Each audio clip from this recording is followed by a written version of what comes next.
नमस्कार, आप सभी का बहुत बहुत स्वागत है। आप देख रहे हैं विपक्ष ऑलवेज बेदम। मैं हूं परवीन। भारत पाकिस्तान के बीच सीज फायर पर पाकिस्तान फेक नैरेटिव फैलाने में लगा है, जिसके जवाब में मोदी सरकार ने बड़ा एक्शन लिया है। दरअसल खबर यह है कि पाक का पर्दाफाश करने के लिए ऑपरेशन सिंदूर पर भारत के सांसद दुनिया भर को ब्रीफ करेंगे। जानकारी के मुताबिक केंद्र सरकार सभी दलों के चुनिंदा सांसदों को 22 मई से 10 दिनों के लिए 5 देशों की यात्रा पर भेज रही है। 5 से 6 सांसदों के कुल 8 दल अमेरिका, ब्रिटेन, दक्षिण अफ्रीका, कतर और यूएई की यात्रा पर जाएंगे और वहां की सरकारों को आतंकवाद पर भारत के पक्ष की जानकारी देंगे। जानकारी तो कांग्रेस की अंदरूनी गुटबाजी को लेकर भी आ रही है। कांग्रेस के सीनियर नेता पी चिदम्बरम ने इंडी गठबंधन को लेकर बड़ा बयान दिया है, जिससे सियासी गर्मी बढ़ गई है। उन्होंने कहा है कि इंडिया ब्लॉक का भविष्य उतना उज्जवल नहीं है और ये कमजोर दिखाई देता है। चिदम्बरम जब ये बयान दे रहे थे, उस कार्यक्रम में सलमान खुर्शीद भी मौजूद थे। तो क्या कांग्रेस के अंदर इस वक्त उठापटक मची है और क्या मल्टीपल डेलीगेशन का मकसद क्या है? इसी पर चर्चा के लिए स्टूडियो मौजूद हैं कैपिटल टीवी के editor in chief doctor Manish Kumar और एग्जीक्यूटिव एडिटर राजीव कुमार। आप दोनों का बहुत बहुत स्वागत है। धन्यवाद। डॉक्टर साहब, सबसे पहले तो बात यहाँ पर जो मल्टी पार्टी डेलीगेशन है उसको लेकर सवाल है कि आखिर इसका मकसद है क्या? देखिए, बहुत सारा मकसद है, बहुत अच्छी बात है। प्रधानमंत्री मोदी ही ऐसा out of the box ideas को निकाल सकते हैं जी। अभी चल रहा था बात राहुल गांधी की कि पटना में किस तरीके से बदतमीजी उन्होंने की। वो प्रधानमंत्री को तुम तड़ाक कर रहे थे और चिट्ठी लिख रहे थे कि स्पेशल सेशन बुलाओ ताकि सरकार को गाली दे सके, मोदी को घेर सके, गाली दे सके। अब देखिए, राजनीति तो ऐसे होती नहीं, लड़कपन जो राहुल गांधी करते हैं, सिनेमा हॉल में भीड़ लगा करके घुस जाना, है ना, ये सब बेवकूफ़ी। प्रधानमंत्री ने क्या किया? पहली चीज, डोमेस्टिकली एंड इंटरनेशनली दोनों ही एस्पेक्ट है इसका। आपने ऑपरेशन सिंदूर का स्पोक्स पर्सन चूज कर लिया विपक्ष से। आपने विपक्ष को ही ऑपरेशन सिंदूर का प्रवक्ता बना दिया। शशि थरूर जाएंगे डेलीगेशन लेकर के, लीड करेंगे उस डेलीगेशन, है ना, और मुस्लिम देशों में भी जो डेलीगेशन जाएगा ओवैसी जाएंगे साथ में। ये क्या करेगा राहुल गांधी? वो कहते ना, अकल बड़ी या भैंस, है ना। राहुल गांधी भैंस है, अकल उधर लगाया जाता है, एक बार में खेल खत्म। अब नेशनली तो अब कोई कुछ नहीं बोलेगा। वो जाएंगे, कोई सरकार का मंत्री साथ में नहीं जाएगा, ये लोग लीड करके जाएंगे। जयराम रमेश का एक बयान जरूर आया, उन्होंने फिर इसको लेकर सवाल उठाया। उन्होंने कहा कि जो हम पहले जो मांग कर रहे थे वो क्यों नहीं मानी है। अरे भाई, तुम्हारे पेट में दर्द हो रहा है तो दवाई बाहर जाकर के खाओ। मोदी जी डॉक्टर थोड़ी है। पहले नहीं मांग क्या मांग कर रहे थे? ये तो आपने मांगा नहीं कि मल्टी पार्टी डेलीगेशन हो, ये तो आपने मांगा नहीं, आपके दिमाग में है नहीं। आप तो गाली गलौज कर रहे हो। आप तो उस तरह के सर्कल में बिठाने लायक नहीं हो। अभद्र भाषा, गायब है, मोदी का सर काट के, हाथ पर काट के। ये जयराम रमेश जो है वो कम्युनिकेशन इंचार्ज है, इसको शर्म नहीं आती कि आप इस तरह की का जो है नैरेटिव जो है सोशल मीडिया में चलाते हो? तो खैर, ये बकवास करते रहेंगे। दुनिया को मैसेज क्या जा रहा है जी? दुनिया को मैसेज ये जा रहा है कि देखो, हिंदुस्तान पाकिस्तान के मसले पे एक स्वर में बोल रहा है। It is not about Modi. ये क्या है? ये पाकिस्तानी हर जगह प्रोपेगेंडा कर रहे हैं। बहुत जगह ये जो लेफ्ट लिबरल कबाल, वामपंथी, ये दुनिया में प्रोपेगेंडा कर रहे हैं कि देखिए, भारत वैसा नहीं है। ये मोदी जो है ना, वॉर मॉन्गरर है। He needs a war. अब लीजिए, विपक्षी जाकर के बोल रहा है कि पहले 10 जूते मारेंगे पहले पाकिस्तानियों को। इससे मैसेज पाकिस्तान को भी गया। ये पाकिस्तान बनाना चाह रहे थे हिंदुस्तान को, ये राहुल गांधी और जयराम रमेश। वहां पार्लियामेंट सेशन ऑन है, तो पार्लियामेंट में शहबाज शरीफ को कोई गीदड़ कह रहा है, कोई सियार कह रहा है, कोई कायर कह रहा है, तो सब तरह का चीज किया जा रहा है वहां।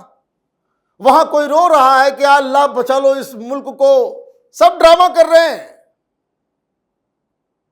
तो ये जो प्रधानमंत्री मोदी ने ये जो फैसला लिया है, ये ब्रिलियंट फैसला है। ये विपक्ष को एक इज्जत दी है, लेकिन विपक्ष को तो इज्जत दी है, राहुल गांधी वगैरह इस कैटेगरी में नहीं है। जिन लोगों ने सेंसिबली इस समय जो बातचीत की है, उन लोगों को बकायदा ये उसको कह सकते हैं कि इनाम मिल रहा है, और देश की भी साख बढ़ेगी, हिंदुस्तान की डेमोक्रेसी के बारे में भी पूरी दुनिया जानेगी।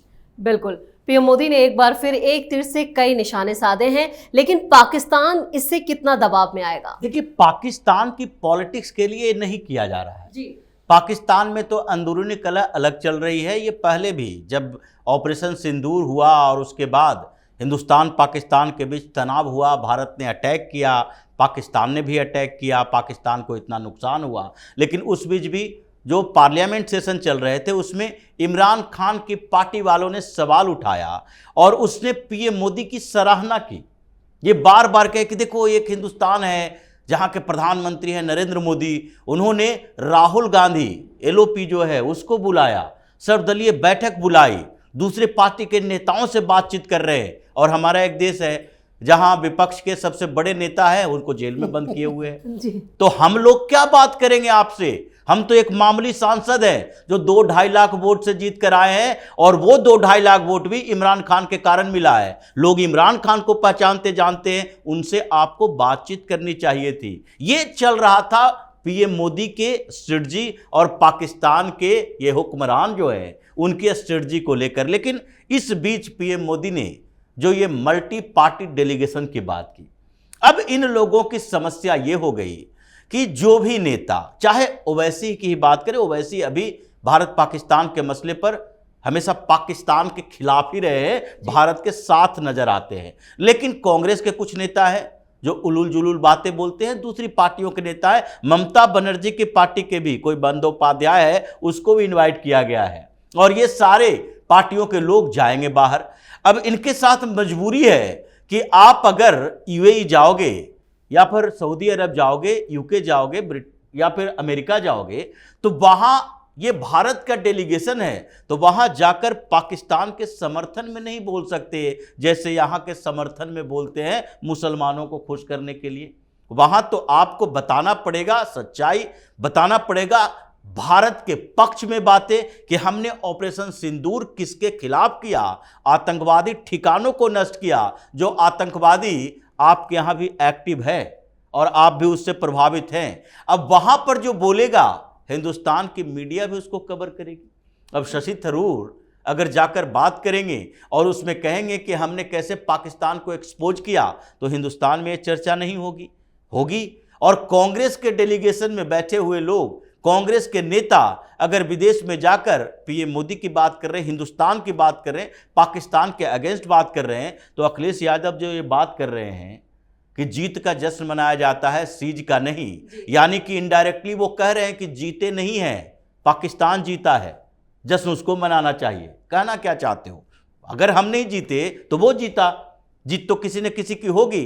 तो ये जो स्थितियां हिंदुस्तान के अंदर पैदा हुई है, ये सबूत गैंग जो एक्टिव होने लगे और ज्यादा एक्टिव होंगे, उसका मुंह बंद कर दिया गया। तुम्हारे पार्टी के नेताओं ने बाहर में जाकर, विदेशों में जाकर ये बात बोली है, और वो हिंदुस्तान में आकर अगर दूसरी बात बोलता है तो उसके लिए शर्मिंदगी होगी। इन पार्टी के नेताओं को, पार्टियों को घेर लिया गया। दूसरी बात है, ये मांग कर रहे थे भाई कि अब भारतीय जनता पार्टी के सांसद सिर्फ या सरकार का प्रतिनिधि अगर जाकर बाहर में बोलेगा और सारी पार्टियों का बोलेगा, तो जैसा डॉक्टर साहब ने कहा, ये भारत की मजबूती है। विपक्ष एक है, तुम कितना भी चीखते चिल्लाते रहो, वहां जो मैसेज जाएगा यही मैसेज आएगा कि नहीं, कुछ नेता ऐसे विपक्ष में बैठे हुए हैं बददिमाग किस्म के, वो सवाल खड़ा कर रहे हैं हिंदुस्तान के ऊपर, लेकिन ज्यादातर पार्टियों के ज्यादातर समझदार नेता अभी भारत एकजुट दिखाई पड़ रहा है, सब सरकार के साथ खड़ा है पाकिस्तान के मसले पर।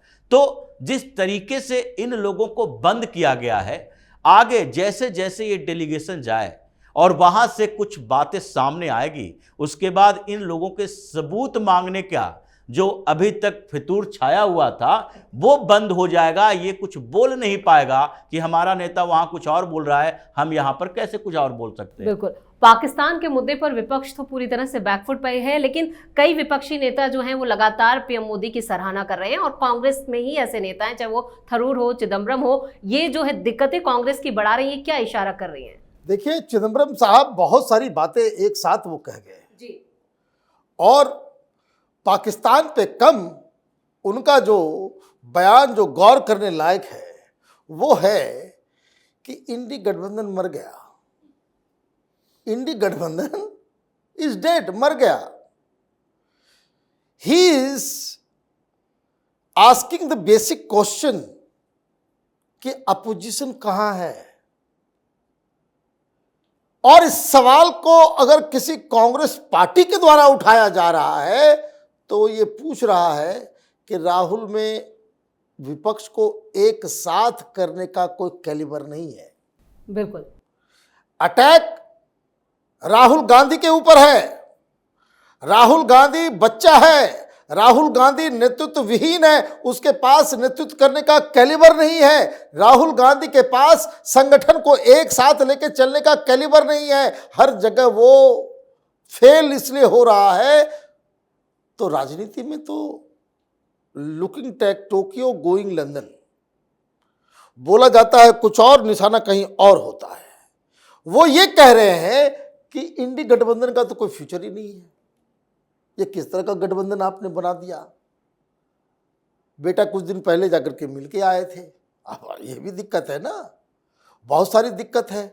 लेकिन जो सबसे बड़ी चिदम्बरम की दिक्कत ये है कि चिदम्बरम साहब यूपीए की सरकार में जो दो सबसे बड़ा मंत्रालय है, एक फिनेंस मिनिस्ट्री और एक होम मिनिस्ट्री, ये दोनों पदभार को उन्होंने संभाला और प्रणब मुखर्जी के जाने के बाद वो फिनेंस मिनिस्टर रहे। और सबसे बड़ी चीज कि राहुल गांधी के स्कीम ऑफ थिंग्स में उनको दरकिनार कर दिया गया। सोनिया गांधी जब तक थी, इवन वो जेल चले गए। आप देखिए, ये लोग तारीफ कर रहे हैं मोदी सरकार की, जबकि ईडी का केस इनके ऊपर है जी। तो ये जो सारी चीजें होने के बावजूद जब वो जेल से वापस आए तिहाड़ से बेल लेने के बाद, तब भी वो प्रेस कॉन्फ्रेंस किया करते थे। कांग्रेस पार्टी का चेहरा थे। पिछले 2 साल से 2.5 साल से चिदम्बरम को ऐसे उठा करके बाहर फेंक दिया है राहुल गांधी ने। तो ये शुरुआत है। क्लब 22, ग्रुप 22 वो जो था वो फिर से अब रिवाइव हो रहा है। अभी देखिए, बहुत सारे कांग्रेसी लीडर जाएंगे। कोई बता रहा है कि भाई मनीष तिवारी भी जो है उनको भी कंसिडर किया जाएगा वो डेलीगेशन में। वो भी मोदी की तारीफ कर रहे हैं, ऑपरेशन सिंदूर की तारीफ कर रहे हैं। थरूर साहब हैं ही, और चिदम्बरम वो साउथ इंडिया के अकेले कोई बड़ा जाना पहचाना चेहरा तमिलनाडु के। अब वो भी अगर कांग्रेस पार्टी से डिसल्यूजन्ड हो गए हैं तो आप ये समझिए कि राहुल गांधी कहाँ कांग्रेस पार्टी को लेकर के जाएंगे। बिल्कुल, कांग्रेस में जो घमासान मचा है और उधर जो राहुल गांधी की गुड लिस्ट में जो नेता नहीं है, क्या वो आने वाले वक्त में पार्टी को एक बड़ा झटका दे सकते हैं? देखिए, जो राहुल गांधी की गुड लिस्ट में रहे हैं वो भी खुश नहीं है। मजबूरी है उसकी, उसको कोई पूछ नहीं रहा, क्योंकि राहुल गांधी के गुड लिस्ट में, गुड बुक में जितने नेताओं का नाम है वो कोई भी मास लीडर है ही नहीं। वो राज्यसभा की राजनीति करने वाले नेता थे और इसलिए कोई दूसरी पार्टी लोगों को पूछती ही नहीं। कौन लेगा? कौन केसी वेणुगोपाल को अपने गले के फांस बनाकर रखेगा? कौन जयराम रमेश को पूछता है? कभी इसने कोई चुनाव ढंग से नहीं लड़ा, ये हमेशा राज्यसभा के रास्ते ये राजनीति करता रहा है। अपने आप को थिंक टैंक, इंटेलेक्चुअल ग्रुप में रखकर ये कांग्रेस में ऊपर धीरे धीरे बढ़ता रहा और राहुल गांधी के आते इन लोगों के ऐसे दिन, नए दिन आ गए, अच्छे दिन आ गए कि इन्हीं लोगों के इर्द गिर्द राहुल गांधी की राजनीति रही। तो वो लोग, ऐसा नहीं है कि बहुत खुश है, उसकी मजबूरी है, लेकिन राहुल गांधी के इर्द गिर्द जो लोग पहले थे, यानी कांग्रेस के वो लोग, वो आज नाराज चल रहे हैं अलग अलग स्टेट में। ये केवल पी चिदम्बरम की बात नहीं है, शशि थरूर की बात नहीं है। हर स्टेट के वो लीडर जो कि अभी पिछले 6 महीने 1 साल से आपको दिखाई नहीं पड़ रहे कांग्रेस के अंदर, वो सब नाराज हैं, वो सब एक बार विस्फोट कर सकते हैं। मध्य प्रदेश में कितना महीना हो गया, एक बार भी कमलनाथ सामने दिखाई पड़े? उनका बेटा नकुल नाथ इस बार चुनाव हार गया, लेकिन क्या कमलनाथ इस बीच कांग्रेस के किसी प्लेटफॉर्म पर दिखाई पड़ रहे हैं? क्या मध्य प्रदेश में कांग्रेस पूरी तरह से खत्म हो गई, या फिर वो मानकर चल रहे हैं कमलनाथ कि अब हम तो ज्यादा बुजुर्ग हो गए, 80 प्लस के हो गए हैं, लेकिन उनके बेटे के भी राजनीतिक हत्या हो गई, खत्म हो गया, कांग्रेस में अब उनका कोई वैल्यू नहीं है? ये बात नहीं है, बल्कि वो मानकर चल रहे हैं कि आगे हम कांग्रेस के साथ नहीं रहेंगे। अभी मध्य प्रदेश में न चुनाव है विधानसभा का, और आगे लोकसभा का चुनाव सब जगह होगा, तो वो एक स्ट्रेटजी बना रहे हैं कि हम कैसे कब किस जगह पर कांग्रेस को छोड़कर आगे बढ़ें। उसी तरह से थरूर भी बना रहे हैं केरल विधानसभा को लेकर। चिदम्बरम भी सोच रहे हैं आगे इन लोगों के साथ कोई भी भविष्य दिख नहीं रहा, वो तो सीधे तौर पर कह दिए कि कांग्रेस का ही भविष्य नहीं है, इंडिया अलायंस का तो छोड़ दो, कांग्रेस का क्या भविष्य है? वो जिस पार्टी के साथ लड़ रही है उस पार्टी की स्थिति क्या है? ये भारतीय जनता पार्टी जो दुनिया के सबसे ताकतवर संगठन वाली पार्टी है, वो बात कर रहे हैं इस बात के लिए कि इनकी मशीनरी को देखिए, कैसे ये संगठन को मजबूत करते हैं, कंट्रोल करते हैं, इधर से उधर कोई नहीं होता है, और वो बूथ मैनेजमेंट तक पहुंचता है, जिसके कारण ये चुनाव का परिणाम सामने आता है। 2024 के चुनाव को सब लोग समझ लें कि कैसा चुनाव परिणाम आया, लेकिन फिर भी 2024 के चुनाव को कौन समझेगा? राहुल गांधी तो जश्न मना रहे थे कि हम जीत गए हैं, तो इनको तो समझ में आएगा नहीं। तो ये चिदम्बरम ने संकेत दिया है। उसके बाद आप महाराष्ट्र में चले जाइए, कांग्रेस में कौन है जो राहुल गांधी के स्ट्रेटजी से खुश है? वही 2-4 लोग, नहीं तो पुराने नेताओं में मुकुल वासनिक कभी कहां दिखाई पड़ते हैं? कहीं नहीं। वो भी G22 का हिस्सा थे, उन्होंने भी सोनिया गांधी को लेटर लिखा था कि भाई एक स्थायी तौर पर अध्यक्ष बनाइए, राहुल गांधी के इर्द गिर्द जो लोग हैं उनके जुबान पर लगाम लगाइए। जो CWC की बैठक में इन लोगों ने बेइज्जत किया था कपिल सिब्बल को, मनीष तिवारी को, कि आप लोग मंत्री थे, आप लोगों के कारण ही चुनाव आ रहे हैं, तो इसलिए ये सारे लोग नाराज थे। कुछ बाहर चले गए हैं और कुछ मौके का इंतजार कर रहे हैं कि सब लोग एक प्लेटफॉर्म पर आएंगे और एक बार कांग्रेस को झटका देंगे, एक बार ऐसी स्थिति पैदा कर देंगे कि राहुल गांधी को संभलने का मौका न मिले। इसने जितनी बेइज्जती इन नेताओं की की है वो सारा बदला एक साथ लिया जाएगा। मनीष तिवारी को देखिए, वो पंजाब के इतने बड़े नेता, वो खुद से अपने दम पर चुनाव जीत रहे हैं, उनकी सीट बदल दी गई फिर भी चुनाव जीत गए, लेकिन फिर भी पंजाब के पिछले बार विधानसभा चुनाव में इनको स्टार प्रचारक तक नहीं बनाया गया। तो किस आधार पर इस व्यक्ति के साथ रहेगा? तो एक मौके का इंतजार कर रहे हैं लोग, एक मंच पर आएंगे और इस बार कांग्रेस को कई राज्यों में तोड़ने का इन लोगों की प्लानिंग है। चलिए, इस तमाम जानकारी के लिए और सटीक विश्लेषण के लिए आप दोनों का बहुत बहुत धन्यवाद। धन्यवाद। मोदी सरकार के मल्टी पार्टी डेलीगेशन के फैसले पर कांग्रेस ने भले ही हामी भरी हो और फैसले का स्वागत भी किया हो, लेकिन उसके बाद भी कांग्रेस के नेता हैं कि इस फैसले पर भी नाक भौएं सिकोड़ रहे हैं। वहीं कांग्रेस के दो फाड़ होने की खबरों ने पार्टी के अंदर बवाल मचा रखा है। थरूर, चिदम्बरम और भी मनीष तिवारी जैसे जो नेता हैं, उनके बयानों से राहुल गांधी के होश उड़ चुके हैं। वहीं पार्टी में कभी भी बड़ा विस्फोट हो सकता है। इस खास शो में इतना ही। वीडियो कैसा लगा कमेंट करके अपनी राय जरूर दें। वीडियो को लाइक करें, शेयर करें और कैपिटल टीवी को सब्सक्राइब जरूर करें। धन्यवाद।